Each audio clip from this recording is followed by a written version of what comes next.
Hi, everybody, and welcome to the last formal content week that we have in this semester. I cannot believe that we have made it this far and that we are almost done with this course. I am making this video with the hopes that you will be able to view it. I know that there have been some issues the last couple of weeks with uploading video, so I'm trying again. I'm going to continue to try. I'm going to continue to make these videos, and I'm hoping that you are able to view them.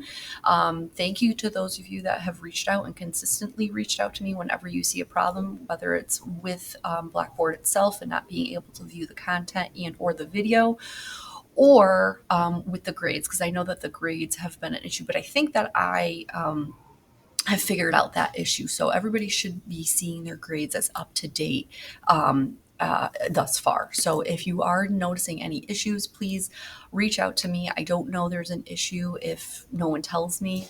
So please, thank you for reaching out to me and continue to do so if you see any issues. So let's jump into what is going to be happening for this week. So we'll go over here, we'll go over to course content. We'll scroll down and we are going to be right here in time periods and art and time. So we have thoroughly explored our definition of art. We've delved into various case studies that challenged our definition of art, and we've examined the many ways that art can be created. Now what we're going to be doing is we are going to be looking at how art has evolved based upon time and cultural and societal beliefs against what is going on in the world. I want to make sure I wrote it in this description, but I want to make sure that I tell you also. This is going to be a very, very, very concise summary of art and time periods. This is not, I am not going to be doing this justice. I teach an art history class that spans across the entire semester. Actually, there's 3 art history classes. There's an art history 1, an art history 2, and an art history 3 that span 16 weeks. So to cram all of this information in one single week is definitely not something that does it justice. However, it does give you some context for this art appreciation class. So I just want to make sure that you bear that in mind going into this, that there is definitely more information that can be and should be investigated on your part. We just don't have the time to do it. All right. So you're going to jump into this Google slide presentation. I give you some background information as far as dates go. It's very important to have some context when looking at dates, how long our calendar year has been around, what does BC or BCE mean, or AD. So I just give you a little, and I give you a little bit of history on the calendar system, because that's how we categorize and know our dating system.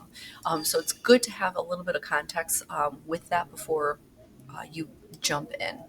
I also give often dates will be preceded with a C or a CA, meaning circa. These are abbreviations, which means approximate. So we know approximately the time. We don't always know the exact date. So I give you a little bit of context there. So this whole entire slide presentation talks about art and history, and it gives you some challenging questions to just contemplate. You don't have to answer these questions. This is the same format as the many weeks that we've had up until this point, but just something to think about. So we're doing it at a glance, and then I have given you roughly as chronologically as best I could, given you from the earliest known time against our book that we know of, art that we know of, but there is evidence that there's a new ancient civilization, Tebeki Naki, out in Turkey, I believe, or the Middle East, that predates this time period of the Stone Age. So art history is ever evolving, just like art is ever evolving. So take this just with a grain of salt. This is just based on the earliest records that we have. Not including the most recent discoveries we've found in the last couple of years. So we go from Stone Age to Mesopotamia, Egyptian, Greek and Hellenistic. I'm giving you very quick bullet points of what are the characteristics and indicative of this culture. Again, it's not doing it justice. I know it's not doing it justice, but again, just to give you an idea, that's the goal here. Is just to give you a taste and an idea of what each time period has to offer. I give you some good links about art and art history and what kinds of lens you could possibly view it through. I also give you some perspectives on how come we see only one type of artwork or one type of artist. We go forward through Mannerism, the Baroque period, Neoclassical, all the way through up until postmodern and deconstructive and beyond, which is where we are sort of today. And lastly, I give you a link to look at realism and what is this kind of poses to you what is the purpose of art and why, if we can't create why should we be able to achieve realism, and why that has been the goal throughout history. So highly encourage you to click on these links and do your own investigative work. After you're done reviewing this entire Google slide presentation, you will have a discussion post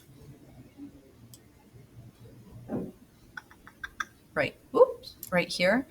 So you're going to focus on artworks from the time periods covered in our book. Each piece of art exhibits common traits, some readily apparent while others require closer examination.